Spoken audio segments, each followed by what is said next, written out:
Yeah, guys, I am so excited. It is here finally. The supplement that we've all been waiting for. And Nice. yes. So yeah, I will tell you guys when it will be widely available, so guys you can get yours and tell me about all the good stuff it's doing for you. So Oh, there's your tagline. You can get yours and you can get yours. ah, exactly, and she can get that hers too. So anyway, listen, I am very excited to have our friend, a friend to the program, Dr. Myron Edmonds. It has been a long time coming, brother. We have been how long have we been trying to get this together? Like it feels like a couple months actually. This brother has been all over the place, busy. And I am so glad that you took some time out of your busy schedule to be with us today because this is a very important topic that we're about to discuss.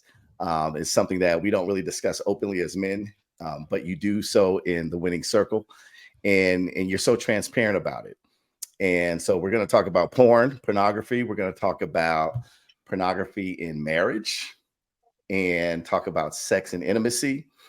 And you may think, wow, this is kind of crazy. Why you want to bring on a pastor to talk about porn? But I think if you know anything about Myron, is that he is not only is he one of the most dynamic leaders of people, of men, of people, but one of the most transparent and real leaders. And he has talked openly about his journey with porn and struggles with it, ups and downs. And I think that resonates with so many men because we can all see ourselves in you.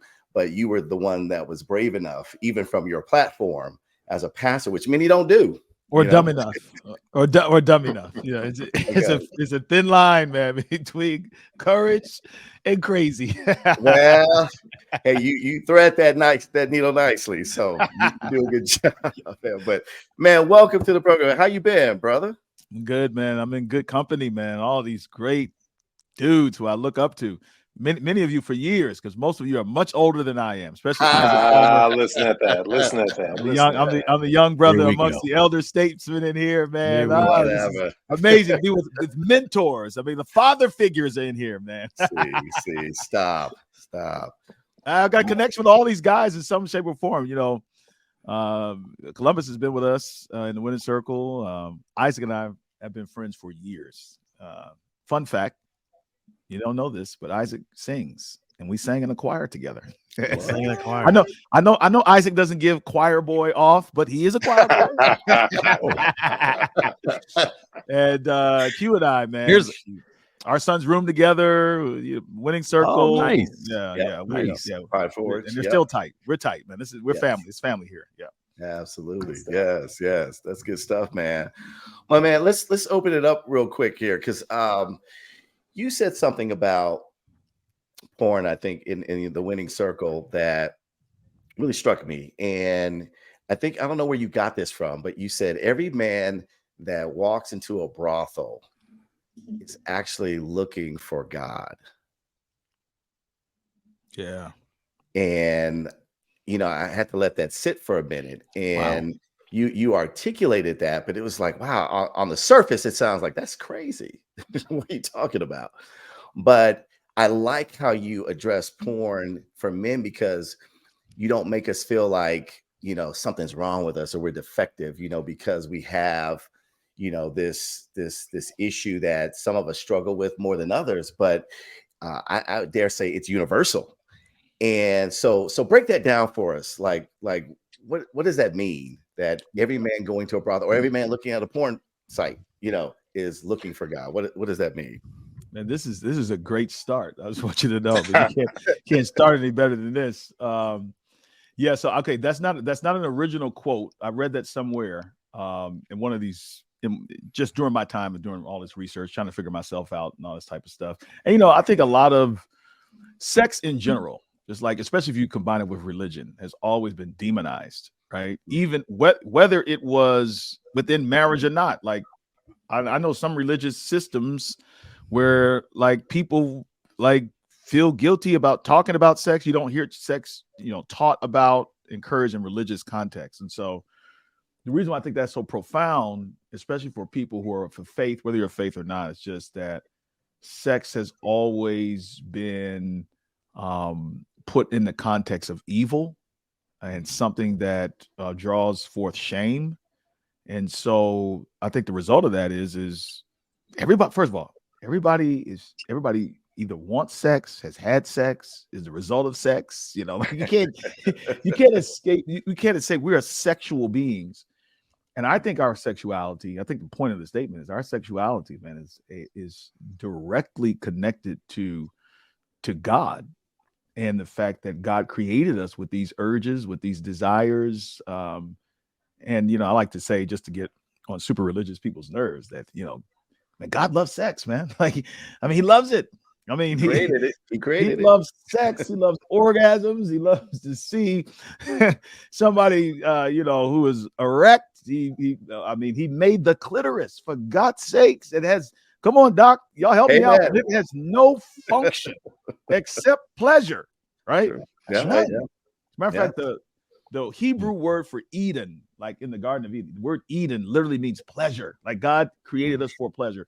But yeah, man, for whatever reason, that's not been most of our story. I know it definitely wasn't mine. I wasn't introduced to sex in a very spiritual, you know, like here's another quote for you. I heard somebody say, if you think about sex and the first thought that comes to your mind is not God, then you're perverted.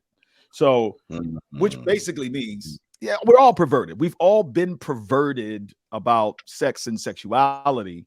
And most of us from childhood, I was 8 years old when I first saw porn. You know, we had cable back then. That was old school cable when they used to like blur the lines where you didn't have certain channels. And me and my brothers were sitting there listening to the Spice Channel, I think it was. So, you know, trying to hear something. Right. Magazines and, you know, blah, blah, blah. I mean, these kids nowadays, man, most of them are addicted to porn. I've come to find out. They don't know how hard it was back in the day, man, to just be able to find something, but to get a look. You know, there is nothing left to the imagination now. But I think deep within, like, the soul, especially of men are highly, and men are highly misunderstood by women, by their wives, and by themselves about, you know, the motivation and the foundational like drives of sexuality, and nobody wants to connect that stuff with God at all. But bro, the devil did not give me a desire for sex, right? So yeah.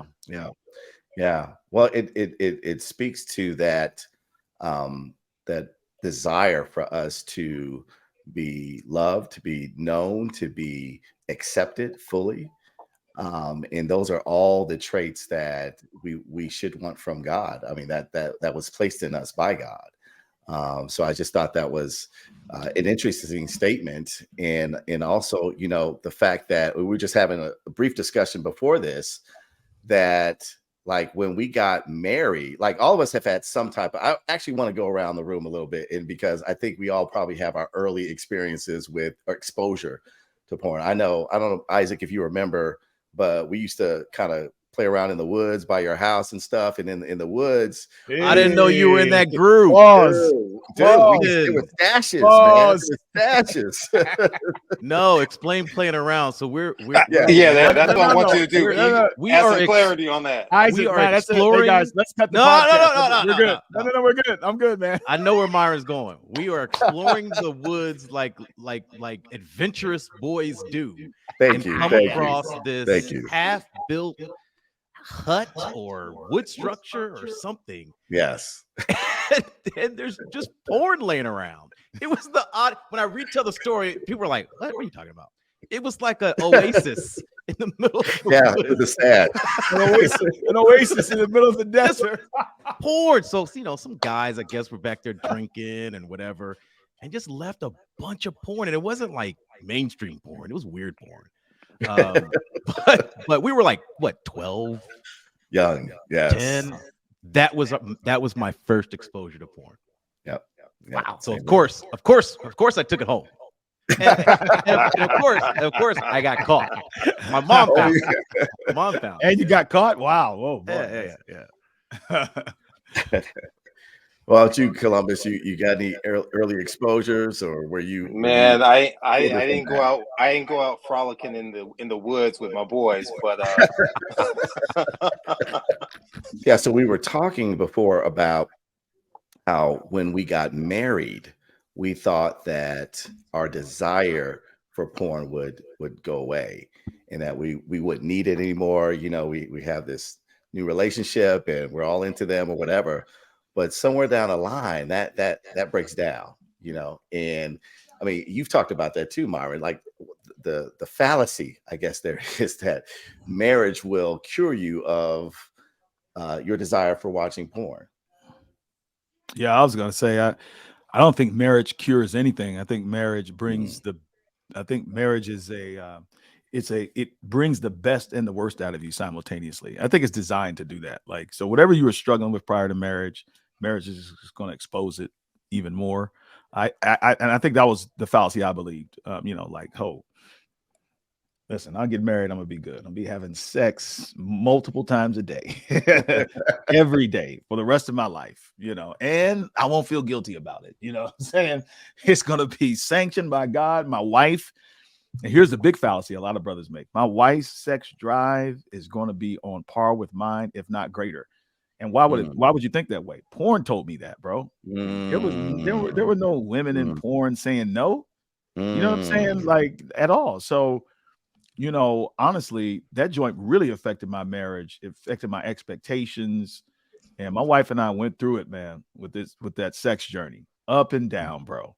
Like, just sometimes, man, we batting 1,000, and then other times, man, it's just like, yo, what the hell is going on here? Like, and the frustration that men have. And I always want to say this, just because, it's sort of it's a men's podcast, right? So I'm gonna say, so I think men are really misunderstood as relates to this area, like communication along these lines prior to, during, getting help, therapy, counseling, bunch of conversations. Like, don't assume that just because you guys feel sexually compatible before you get married, that there's an attraction, maybe you guys screwed a bunch of times before you got married. Everything changed when you get married, bro. Like, and I might, at the risk of sounding like sexist, women change when you get married. When they have secured the bag, as it were, and I mean not the money, but the husband and the children, things change. I know there's some rare exceptions, but in many cases, and most of the men that I'm working with, they are frustrated sexually. And here's where it gets to. They feel, a lot of times the wives will say to them that all you want is my body. Like, all you want is sex. I think the misunderstanding is, it goes back to that brothel statement. Like, dudes value and the way they experience intimacy starts physically. Yep. For women, they need intimacy first before they can get physical. So that's a tough balance to strike. And a lot of brothers, to me, I feel like men especially, just based on my experience, unfairly are mischaracterized as being hypersexual, right? Porn notwithstanding. And I know most of us have been exposed to it. Many of us have been promiscuous, and there's been dysfunction and trauma even when it comes to sexuality. I was molested and all that stuff. I mean, I wouldn't even have called it molestation until about 2 years ago when I went to therapy and I was exposed to it. It was an older girl. And back in those days, you were the man if that happened, right? But I was taken advantage of in my innocence, and that kind of steered me in the wrong direction. You get married, and then you have this war of frustration when it comes to sexuality. And what I know some brothers do, some brothers revert back to porn because they're like, I don't want to step out. You know what I'm saying? I'm sexually frustrated. I'm trying to be a stand-up guy. This is not the worst thing that I could do.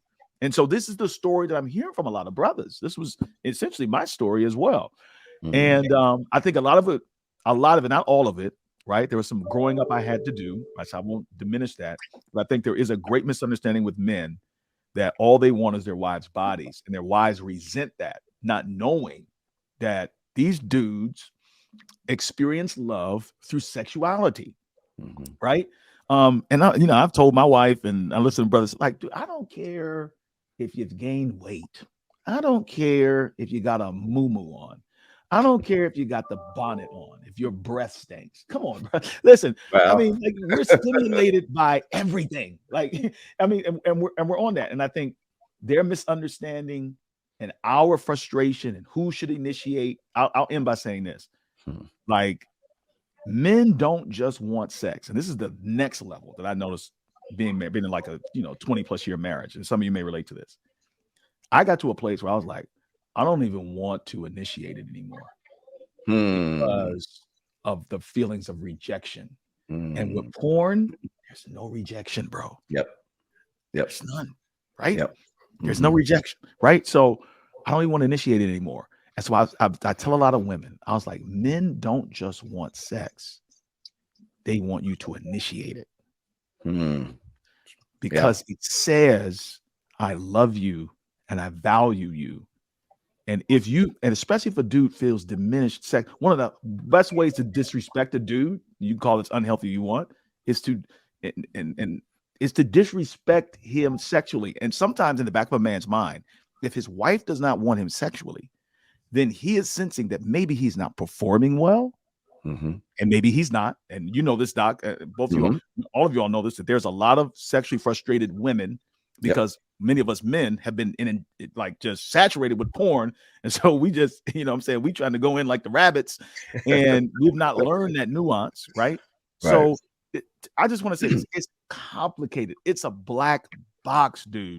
But I think that if we go deeper, like I think the solutions are deeper and not surface as it relates to sexuality, porn, like all this trite answers, stuff that the church gives, just abstaining and refraining. That's just a bunch of BS. Like there's a book, and I want to recommend for your viewers. It's called Unwanted. And the basic premise of the book is that not only should you try to avoid sexual failure, but you should learn from it. That sexual sin is a black box, like there's a black recording box on a commercial airline. When a commercial airline crashes, there's a black box, right? And what does that black flight recorder do? It tells you why the plane crashed, essentially, right? And it has a signal saying, hey, come find me and I'll tell you what happened. So they go looking for the black box.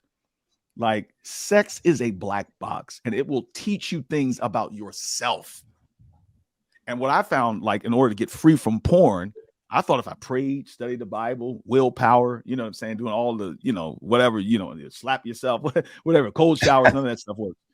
Like, I had to do some deep introspection to find out, why do I like this version of porn? Like, because everybody has a preference. And I came to find out, like, there was some direct connection between what my appetite wanted and some previous trauma. I had to go to the crash site. I had to go to the crash site. And then you mess around and marry somebody who's, and it's just amazing how this stuff works, whose traumatic experiences they don't mesh with yours, but they inflame yours. And bro, it just becomes like almost a setup for disaster.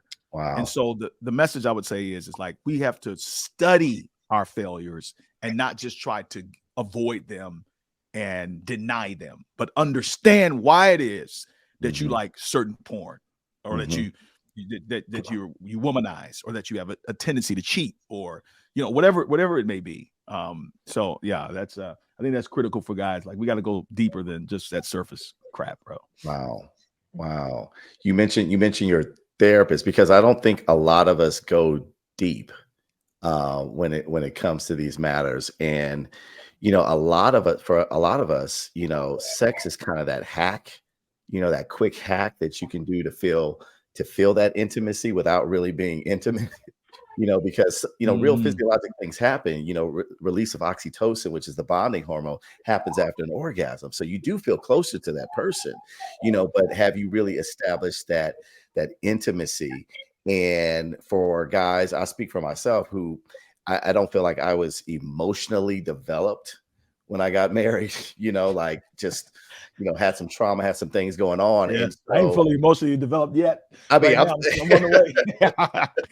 Still working on it, but definitely wasn't back then. Heck no. In order to, I mean, and you don't even want to deal in that realm. We're not emotional beings in general. Like, we don't like our feelings and talk about that or whatever. So we kind of skip over it. But it's like a patch. It's like a hack, without actually digging deeper into what's really going on. And so, it sounds like a therapist helped bring that out for you. For sure. Yeah, I had to figure out my story. You got to get to the root issues. Your beliefs impact your behavior, and even especially when it comes to sexuality. I'll just give you a prime example. There's a thing called triangulation, right? And sometimes it describes, essentially, it's attachment theory, like attachments that you may have had to parents and things of that nature, and the nature of your relationship, depending on whether there was a parent, two parent home, single parent, the trauma, all those things can matter. And I mean, what the research bears out, bro, is that depending on what those relationships look like with your parents can actually give you clues as to what your sexual appetites will be. What? Like, if you come from rigidity, if you come from an experience of rigidity and shame-based culture, or an overly attached mother, right? Sometimes, depending on how it falls, it can telegraph in many respects how you will behave sexually, what your appetites will be. How you respond. Give us an example. Give us an example. Like, if you come from a super rigid home and your mom was very rigid, or dad, but especially in the case of the mom, right? Your mom was very rigid, and you can imagine how. I know it sounds weird for many of us, but a lot of our sexual identity can come from the relationship of nurture that we had with our mothers, bro. Okay. So for example, rigidity, I'd say hyper religious cultures, especially cultures of shame when it comes around to sexuality, or where there's a lack of healthy expressions of intimacy, right? Where sex is assumed and never talked about.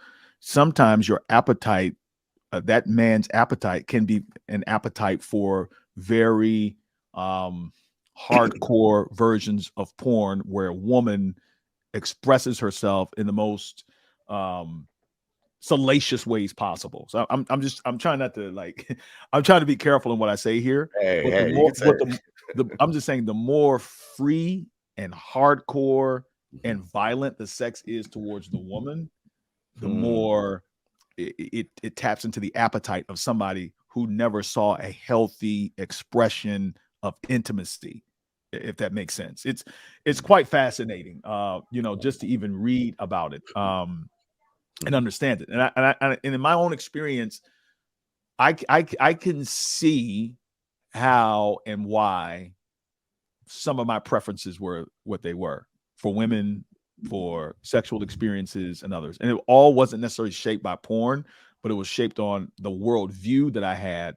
And look, when we are in our private selves, we all have very low passion appetites, stuff that we just don't talk about, stuff that even, the most transparent you are with your boys or whatever. I mean, most of the time you would only say some of this stuff to a therapist, and even then you feel uncomfortable doing it. When you start talking about like, how do I get down when I explain what my lower passions are? And we all have them. We all have shadow. I think it's called shadow. Something we all have the shadow. Exactly. Yeah. We all have this shadow, right? And we don't talk about it a lot. But if you go dig in that shadow and do that shadow work, you'll discover like why it is that you may have some of the appetites and you self-medicate the way that you do, is what I'll say. There's self-medicate again. We talked about that last couple nights ago with Troford, right? Yeah. I mean, what happens with you get that immediate dopamine hit when you watch porn or stimulated by that, so that's that immediate gratification that we talk. Columbus, you talk about that all the time. Yeah. No, I mean, for sure. I mean, you brought up so many things that kind of dovetail into the things we've talked about already. I mean, when you even look at the fact of not wanting that rejection and feeling that level of intimacy with your partner, and it's easier to go down the pathway of porn, that's really that's indicative of every aspect. That when we're stressed and we're kind of feeling overwhelmed, we go to the pathway of least resistance. We go to fake resources on a regular basis, and that it takes a lot to lower that wall of intimacy and expose yourself for who you are or your shadow self, right? That doesn't come easily at all.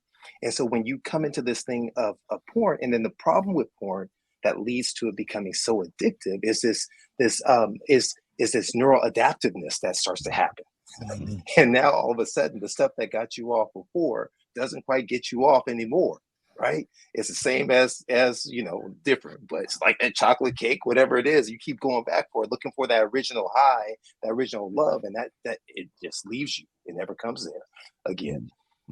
So I think, and then the last thing I'll say is that what you brought up that's so key, and it dovetails into last week and the week before, is this level of self-awareness. Q, like that mindfulness. We're talking about mindfulness. That level of mindfulness, or that self-awareness of, why am I feeling the way that I'm feeling? What's kind of going on? I mean, that stuff is so huge when you start to, I mean, it's like, okay, what's leading me to kind of start going to this website or going back to this store, or going frolicking inside the park looking for that shack again? Q, that's Never on live you. that down. I know, that's my bad. I should have paused. Hey, Q. Thanks, bro. Appreciate that. Yeah. Goodness gracious. So let me tell you my journey with porn. It started for me was the shame. Every time, just the feeling of shame, because I was raised with porn is wrong from a religious perspective. And I challenged myself. I challenged myself, what is wrong with porn? And I got over it, and I said, there's nothing wrong with porn. There's nothing morally wrong with porn. And then I felt this sense of relief and acceptance, and it's okay. And then it dawned on me, it's not that it's morally wrong. There's just nothing good with it. It's not helpful. It's not doing what you want it to do. It's got some negative side effects. But I had to separate it from the religion. From the religion, you're not going to hell if you watch porn. But it's not doing what you're doing. It's causing that addictive property. And the biggest thing I learned was, there's something you get from sex. It's that intimacy. It's that acceptance. It's that open up, that when a woman is, when you're done, that feeling afterwards that you don't get with porn. You're sitting there all by yourself with porn. You're all by yourself, and you think you've been intimate, but you haven't. And so that's why I love when Myron started with, we use sex to get to intimacy, and that is so true. And what I want to ask Myron is that okay? Because women cast it as the proper order is intimacy, and then that creates great sex. Is it okay to say, no, you know what? I'm using sex to create great intimacy. Yo, bro, I think the way you just expressed that, I have not said it that way, and I appreciate that, because now I was like, I have such clarity on that's what's happening. What's happening is there's a demonization on men's sexuality, and I understand why. Patriarchy, misogyny, rape culture, all of those things, right? Yes. So we understand that. However, the way that I go about sex is not wrong, and the way that a woman goes about sex is not wrong. What God did is he purposely set it up that way so that neither one of us would be preoccupied with ourselves, would be preoccupied with the other person, right? Now, in ideal circumstances, the woman's saying, I know he needs sex to feel loved, so I don't need him to do anything to earn it, to merit it, right? It's salvation is sex by grace, not by works. You feel me? Should be. Simultaneously, the man is saying, look, I know that she is stressed. She's emotionally withdrawn. So I'm going to spend some time pouring in, no strings attached, right? So that, when the time is right, she's ready. Like, and honestly, I know this is ideal, but real talk, man. Like, if both people are unselfish and thinking about the other person, then we going to get what we want. That's what should happen. But the truth is and this is a men's podcast, so I bet I can speak freely. I do see cases, because we're talking about men, right, where a lot of men feel like they are always shamed by their wives because they want sex. And they don't want to feel like they have to always work for that joint and earn it. Like That to me, and I'm not saying that is the only problem, that's the main problem, because we have a whole another conversation about men and getting emotionally mature. Because I will confess, I was trying so hard to be sexually proficient, but I was not emotionally proficient, which meant that I was never in my wife's head for a good minute in our marriage. I might have been inside of her physically, but never got inside of her head, bro. Never knew how to make love to her mind. Like never knew, because honestly, even to this point right now, it's therapy has helped greatly. But dudes are not taught like how to express themselves in a healthy way. Like this is not, it feels anti-manhood, but it's not, honestly. And I say this respectfully, like men are emotional as women. Being emotional is being human. We have emotions. The difference is men have been given a certain set of acceptable emotions from society and culture. Just like there's no such thing as race, right? There's no such thing as race. There's only one race, right? And that racism is a social construct. So is men are not emotional. That's a social construct. It's all right for James Bond to be pissed off, right? And jump off a freaking building, off a building on a motorcycle and kill somebody, to be angry, to laugh, or to be sexual, or to be horny. All of those emotions are okay. But anything else in the range of emotions is out of bounds. Let's just be honest. We're emotionally underdeveloped. Our dads were emotionally underdeveloped a hell of a lot more than we were, right? The cultures, the men that we've been around didn't know how to teach us this. And they didn't realize that they were actually setting us up. These dudes were setting us up to get no draws, bro. Failure. Like they were like the uncles and stuff. They told me, here's the position that works, like, and do this and it gets a woman. Like you gave me all that technique game, but you didn't give me nothing in the realm of what actually is going to get my wife across. Let's say the majority of women don't even have orgasms when they have sex. Like the majority of them don't. Like, anyway, so we got problems, man. So, but I do agree with Isaac. Like, I wish some sisters, if they just happen to be listening to this, like, your way is not the right way. Or not the only way. And not the only way. And I'm saying the man's way is not the right. It's not right or wrong. It's just how we are. How we're built. How we're built.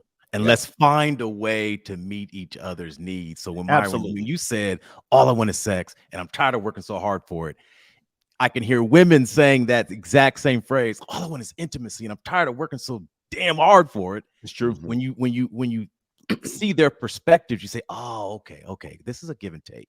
I gotta give a little bit to get some." But it's hard though. It's hard because even though we're taught to man up and not show emotions and not cry and not release that side of our emotions, women also have been shaped to kind of expect us not to do that. So now on the same point in time, we're then asked to kind of go ahead and open up and listen, to empathize and to show care and concern, where you're taught the whole time, don't demonstrate that. Keep the facade up, I'm manning up. And so you have this complete disconnect that continually happens that leads to frustration and stress. Joe, can I please piggyback on something you just said, bro? I do this thing with men. I have this platform with men. I talk to a lot of men, and a lot of men have said to me, Myron, you're telling me to be vulnerable. You're telling me to express myself. You're telling me to get weak in front of my woman. That's what communication looks like. That's all we talk about, Q, is vulnerability, right? To me, that's the pinnacle of manhood. When a man can stand at the top of the mountain and be his total true self and be honest, like, that's conquering manhood. No facade, not impression, not machismo, not bravado. And a lot of dudes are telling me, because they're conditioned, Columbus, because they're conditioned in the same matrix that we are, that this is how men are supposed to be. Now, they say they want these emotionally dialed in men, but a lot of these sisters were raised either by no man at all, or by the images of men that they saw on television or in life, or they had those stern, depending on the cultural aspects, right? They had those stern men who never showed emotion. And honestly, subconsciously, the minute The minute you start expressing yourself, bro, I've heard so many men say that she wasn't ready for it. They're like, dude, you set me up. You set me up. I thought that I was going to get this response, and instead I was met with man up. Bruh, that's tough. Wow. I also think some of the problem, and I hate to start describing women on this men's show with no women present, but I also think they're not ready for the emotions that we're showing. They're used to talking with the girls, and that's a different set of emotion. It expresses itself different, and they're not. And the same is for us. We're not ready for the emotions that they are expressing and the vulnerability as well. So for both sides, we have to just take it slow and just affirm and listen. Okay, tell me more about that, because I don't get it right now. I don't get it. At least we were exposed to it, though. I know I would only say this on a men's podcast. I feel very free right now. This is a very safe environment. But I'm saying at least we were exposed to it because we have mothers. Right now, there's a lot of dudes who got mama trauma. Right, we talk all the time about the father wound. There's a lot of dudes with mama trauma. Like, so we kind of grew up with mothers who kind of gave us a window into what was permissible and expected of women from an emotional and communication standpoint. Right, good, bad, or indifferent. But at least we got a window. But a lot of us, we didn't get no window on men. None. Bro, our dads gave us, did not give, generationally speaking, did not give us much in terms of this is how you in a healthy way express yourself. My dad was old school. He grew up in the civil rights generation. I mean, the dude worked in tobacco fields. Like survival is what he needed to do as a black man in this culture. Yeah. So as a surviving black man, there was no room for weakness, no room for emotions, no room for, I'm sick. We talk about men that never missed work. You know what I'm saying? So we were exposed to that, raised by that. These women were raised by that. At least they saw crying mothers. At least they saw praying mothers. Yeah. At least they saw a mother who would go to church and get help. We didn't see that from the men, including the dudes in church. Them dudes wouldn't even go down the aisle for the appeal. You're absolutely right. I just want to pause and affirm the black men that raised us. They were dealing in a different racist United States than we were. They lived in a different era. No criticism on how they adjusted to that and what they said about raising us to be. They had to survive. We are evolving. We are evolving for sure. 100%. I respect that. Yep. So I want to go back to what Isaac said, because it actually ties in. It's so crazy how these things tie in together as far as health is concerned. We talked with David Chofer last week about just eating food that's not real food, and thinking we're getting full, but we're really not. I mean, it sounds very much so much like porn. It's like you're eating something that's not really food. It's a false sense of intimacy, and it's not really. It's always leaving you hungry for more. You're never going to get satisfied by that. And just want to talk about how that can play a role in actually tearing down intimacy in a marriage. Because when you are, and this is scientific. We talk about neural pathways. When you are stimulated by a certain thing and you repeat that, it forms a groove in your brain. That's right. And you are that, and that groove gets deeper and deeper. And so the more that you do it, sometimes I think as men, we think, okay, I'll just do this over here. It's not going to affect, she will never know. And so like, it's not really going to affect our relationship or our intimacy, whatever. But there's nothing that happens like that doesn't take some toll. I think. I don't know. I think I heard Joey talk about that. There's some toll that takes. You may not see it immediately, but it is taking away from the intimacy that you crave with your wife if you keep turning to this. And a lot of us, if we get upset, if we get, we're not speaking, we're not doing, that's the easy thing to do. But if that continues to be a pattern, it actually erodes something. It erodes true intimacy, what we're actually after. Yeah. So I'll stay in my lane, but I'll tell you what I've learned in this process. And and going through various support groups and, reading, studying on this. And you mentioned it before, there's clearly a bonding hormone that happens at orgasm. What's happening with porn is we're actually we're getting bonded to the artificial. Mm-hmm. Like so you guys could speak to this, bro. Legitimately, dudes are getting addicted to porn and unable to perform in their marriages. There are dudes that prefer porn to sex. Or they need porn within literal sex in order to have an experience because their brains have been wired to what they're experiencing, especially this younger generation where the accessibility, like it used to be, we would have to go to Pornhub or whatever, get porn. Like, bro, just Instagram. Like, well, I mean, I'm just saying what I joke with my son all the time, tell him like, yo, when I was a kid, to see a girl's booty, bro, she would have to be really thick because the clothes were not designed in such a way to accentuate that. These dudes have grown up with leggings, bro, and legging shorts. Like this is common. This is outfits. They're walking around with these bodycon stuff on. And my son, I'm just like, bro, dude, this is what he's been exposed to. So on top of that, just imagine what they've been exposed to with regard to porn. Like we saw soft porn when we were coming up as kids. Bro, all they see is hardcore porn.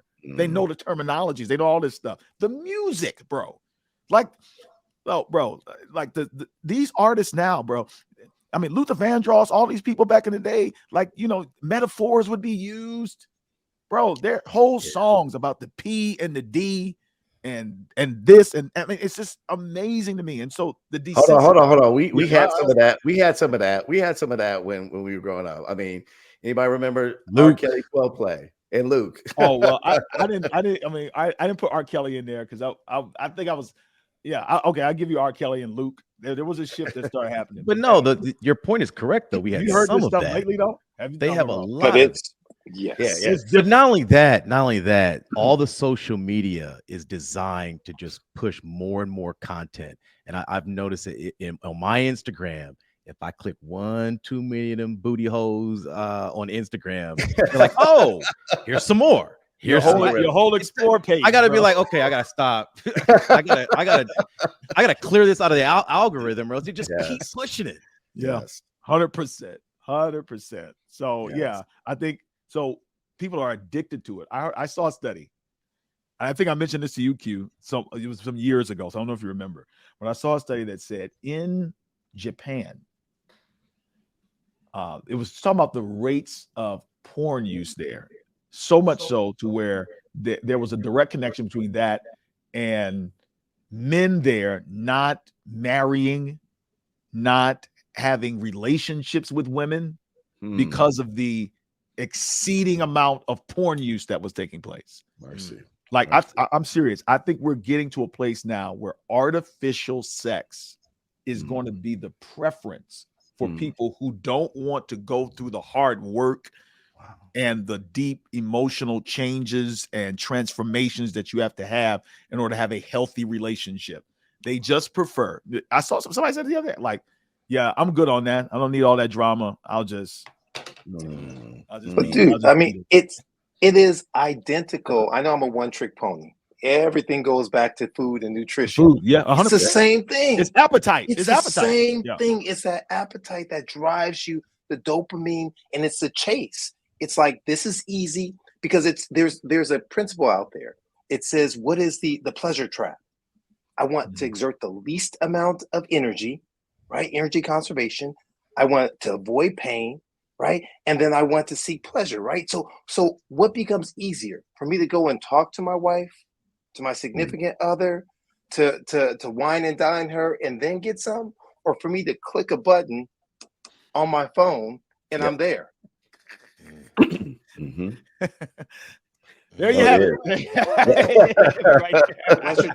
Pleasure trap. It is. Yeah, there's a whole book called The Porn Trap, and it just lays that whole sequence out that he broke down. Yeah. Can you talk about? We're going to have to wrap it up pretty soon here, but can you kind of, walk us through, because you've had the full journey. You've had your ups and downs with it, and we watch you from afar, but we know you're up close as well. But you and Shanae have a great relationship. You have grown tremendously. And I have seen that, like the change that has occurred.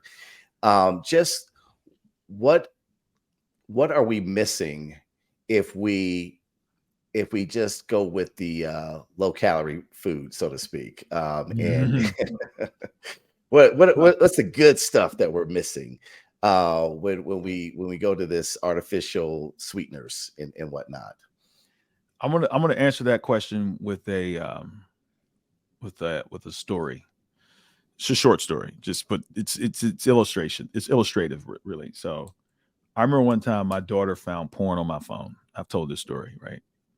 And I was asleep in the bed next to my wife. I don't know how my daughter got my phone, but anyway, she was in my phone. And for those brothers out there who've watched porn, been addicted to porn, and you feel like you got all your your controls in place on how to clean up your mess or whatever. So whatever, I hadn't, and there was a search button. She put a search in, something came up. So my daughter, I'm laying in the bed next to my wife, and I'm like, I'm not REM cycle sleep. I'm like, it's 4 p.m., 5 p.m., 6 p.m. in the afternoon. The television's on, long day, twilight kind of sleep. You know what I'm saying? Like that difference between those two anesthesias, twilight, and I'm totally under, right? So I'm twilight. So so I hear my daughter, but I'm asleep. So you're not sure if this is happening. So I hear my daughter come in, and she says, "Yo, what is this on Daddy's phone?" To my wife, bro. I came out of twilight. I came out of twilight. But I did not wake up, right? I stayed there. And all I heard my wife said was, "Ask your father." All three of us in the room. We're in the bedroom, bro. Taylor comes over to me, and my daughter, she's shout out all the brothers. I mean, listen, girls are different, man. At least mine is, man. There's a love that you have for your daughter, bro. It's just different, man. It's just the effect, I should say, she has on me. It's amazing. So she wakes me up. She was like, "Yo," first question she asks is, "Are you and mommy getting a divorce?" Like that's the only way she can conceptualize. Are you and mommy going to get a divorce? She starts crying. She's like, "Why are you looking at this stuff?" Blah, blah, blah. And so, in short, I had to have a real honest conversation that I didn't want to have at that point. But I was just like, your dad has a problem. And it's not your mom. I'm not leaving her, blah, blah, blah. This is how men are wired. Had the whole conversation, and I apologized. I say that to say this and answer your question, bro. But the feeling I had in that room with my family, like, bro, at the end of the day, I love my family, bro. You know what I'm saying? I love my family. I'm a family guy. That feeling that I can't really articulate, that uncomfortable, my daughter looking at me like, "Dude, what's going on with you?"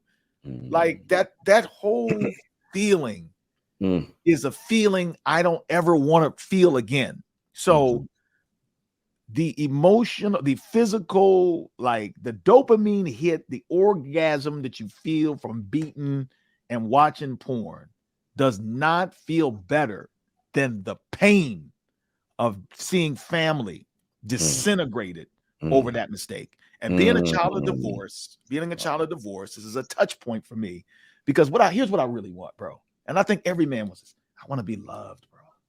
I want to be around love. And I want to be respected by my family. You know what I'm saying? So for me, that experience, amongst others, and I wish I could tell you, man, that I walked away cold turkey after that. There were many other struggles, conversations with the wife, but it was the pain of staying the same, bro, got greater than the pain of change. Wow. And it's not what I wanted. It's what I settled for. I don't know a lot of dudes that just want porn. It's what they settle for because for whatever reason they haven't been able to get what they feel like they needed. So yeah. Wow, that was powerful, man, profound. Man, as we wrap up, bro. Anybody else got anything to say before we close it? Because man, that was a word. What I got from that is you need to spend some time with yourself and thinking through who you are, what you want out of life. See, it's the only way to get to that analysis that Myron went through is the pain. I can't repeat it, but the pain was worth. It's the only way is spend some time with yourself and really analyze what you want out of life. Think a week from now, think a year from now, think 20 years from now. That's when you get to those soft things in life that you're chasing, that something like porn or drugs or robbing a liquor store can just screw up. But just spend some time thinking through, what do you want out of life? What do you want to be? Who do you want to be? What do you want people to think of you? And when you really even put it on paper, you realize, there's some sacrifices I need to make today to make tomorrow work. Yeah. I'll add to it. I think the thing that's come through to me in this conversation is we all need help. We all need someone to communicate with, a therapist, someone that we can resonate, because once you make that plan, you realize who you want to be, who you're meant to be. You need help getting there, because the things that we do, it reshapes our brain. And so it's no longer it actually becomes a chemical, anatomical issue that's there, that's keeping you down this pathway that you're on. And so getting help, getting through that groove, through that ditch is so extremely important. Another great book is Dopamine Nation. Just gives you some insight into kind of why we do what we do from a neurologic perspective. And I think it's so important. So I know, Isaac, you're always the therapy guru, kind of promoting that, but I'm just going to chime in, man. Gotta go sure. therapy. And on top of that, another book, Atomic Habits. I like the way that breaks it down about habits, things that we do, and in knowing ourselves, knowing what our goals are. There's no good or bad. There's like, what is this activity that is productive? What is reaching my goal, and what is one that takes away from it? And if we can look at it more from that standpoint than a right or wrong or moral issue, if I really want intimacy with my family, with my wife, this may not be productive to do that. So anything you want to close out with, Myron, I like what you just said there. And I said, should I say this? But you guys have created such a safe environment. I think always couching things in the framework of good and evil, moral and immoral, right and wrong is actually disadvantageous to people overcoming bad behavior. Wow. Because what it does is it reinforces shame. Even in scripture, like if I'm a pastor, so I know we have some in our audience that are not people of faith, but in some of the sacred scriptures, the elevated moral ethic is typically what is loving and what is selfish. That's a different level. Like if you started weighing your decisions between love, is this a loving decision? Is this selfless? Is this considering others? Or is this selfish? Wise or unwise? Like, I'm not beating up on myself then. I'm seeing, okay, there's a better way. There's a higher level for me that I can achieve by thinking that way instead of just I'm going to hell, So I appreciate it. Beautiful. Hey, before we run out of time, Myron, you've got to talk about the winning circle. And as a matter of fact, this is a great time. We're having a challenge called the Men's Breakthrough Challenge. It happens on January 15th through 17th. It's 3 days of us showing you 3 mindset shifts you need to have in order to beat these not only addictive behaviors, but self-sabotaging behaviors, and position yourself for abundance and prosperity in every area of your life, especially your relationships. So I'll be coaching brothers and sharing with brothers over those 3 days. You can go to my website, mensbreakthroughchallenge.com, and register for that right away. Trust me, it's a game changer for brothers who are part of it. I can attest, man. Listen, thank you for a great discussion. We have to have you back, man. This was rich. A lot of good nuggets in here, man. Thank you for your transparency and your time, brother. Thank you. All right, guys.